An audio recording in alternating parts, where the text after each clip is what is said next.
This is Module 1. Here we're going to talk about an introduction to ethical hacking.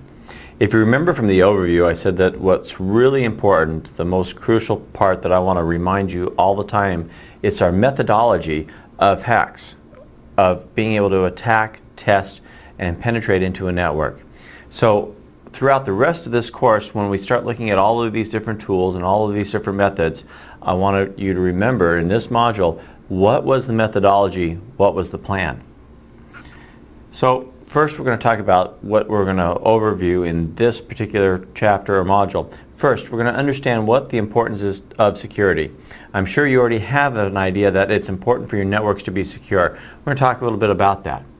We're going to introduce the ethical hacking and some of the terminology that I'll be using, talk about the different phases involved by an exploit or by a hacker. And again, it's that different phase part, that methodology, that's going to be important to us. Then we'll talk about the different categories, and we'll try to understand what an ethical hacker does and understand what a hacker or cracker does. And then we'll get into the very phases that we just talked about. We'll move right into the next modules and we'll begin looking at what is really going on during one of these tests. So why security? You know, our technology is focusing on making it easier for us to use. With every new release of Windows, with every new release of any software, they're making it easier and easier and easier for us to use that software. But as they add on those new features, they are creating more things or more ways in which we can get into our networks in an illegal manner. So by increasing the complexity of our computer infrastructure, making it the complexity of the administration, the management, we're just making more holes or more things that we have to keep track of. Or at least that's how the hackers are going to look at it. The skill level needed to be a hacker or a cracker is dropping. You know, with the exploits going on as they are, the complexity of those exploits is growing.